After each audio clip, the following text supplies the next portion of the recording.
astonishing headline today. Or is it astonishing? That's the question. Police have solved no burglaries in nearly half of all neighbourhoods in England and Wales in the past 3 years.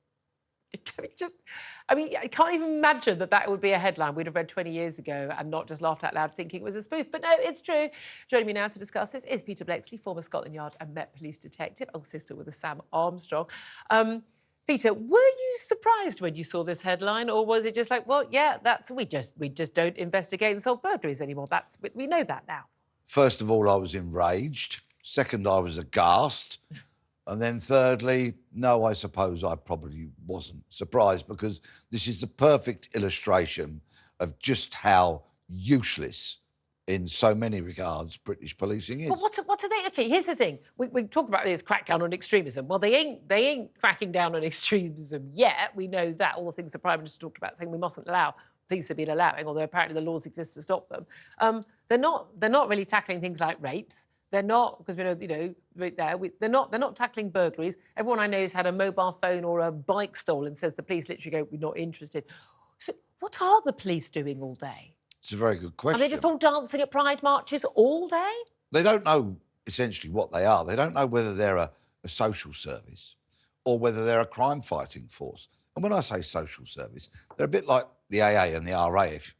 If your car breaks down, you call them. When society breaks down, the police get And it's called. not really their fault, because if, they're dealing with a lot of people who are severely mentally ill. We've had police chiefs say, we can't deal with this anymore. We haven't got time to deal with crime. Manifestly is their fault. Wow. They've allowed themselves to be drawn down this path. Those weak, liberal, highly educated intelligentsia that prowl the corridors of policing power allowed it to get to this state. Because, of course, so many of those senior police officers, with all the degrees to their names and all the Oxbridge education that so many of them have had, couldn't essentially tell the difference between a burglar and a pomegranate.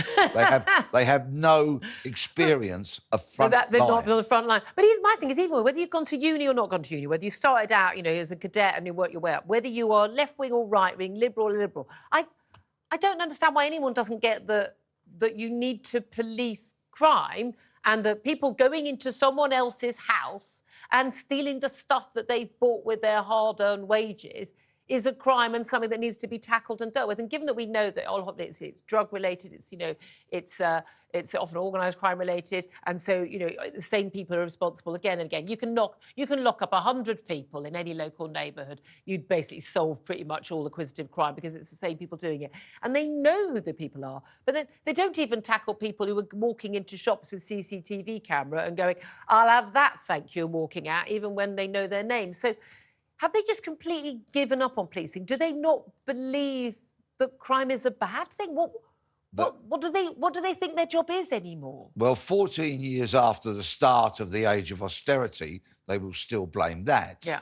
And, of course, they will say that their frontline officers are very busy answering 999 calls, because that's essentially what they do. They go from one call to another. But senior police, for getting on for 20 years or more now, dismantled the detective branch. They thought it was all too elitist. Those burglary squads, the robbery squads, who knew... highly experienced, highly skilled officers, too elitist. Who knew how to catch burglars, who knew where the problematic drug users were that would be climbing through your kitchen window this afternoon, that knew all of that and kept a bit of a lid on crime and therefore made the streets a hostile environment for criminals. That's gone. They've dismantled that. But we have, to all intents and purposes, we've basically legitimised stealing stuff from other people's homes, haven't we? You can steal a bike, steal a phone. You can steal from a shop, but shoplifting isn't really crime that actually gets prosecuted in any meaningful way now. And now burglary. We're just going to say it's just OK now.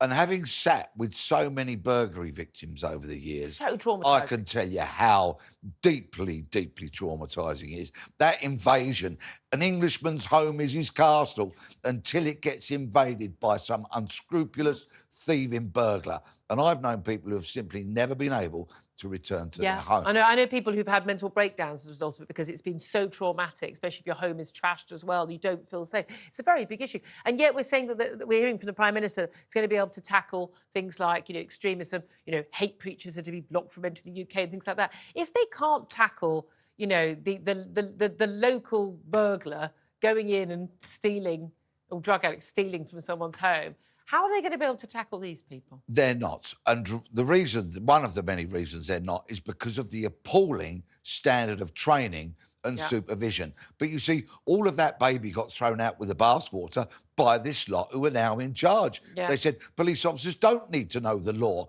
off by heart. Of course they do. As we say, they often don't know. Sam Armstrong, brief word from you. Yeah, well, there is another group of people to blame, of course. I do feel sorry for the police in some ways. They nick someone, they can hold them for 24 hours. The CPS don't charge them for 44 days. They send someone up to the Beaks for burglary, theft, whatever, and they're getting a slap on the wrist, sent away again. And we seem to have a criminal justice system as well, courts that don't want to deal with this kind of crime. What's the point?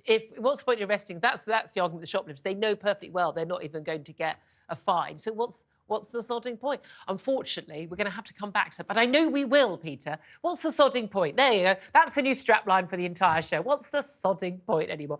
Peter Bleksley, thank you very much.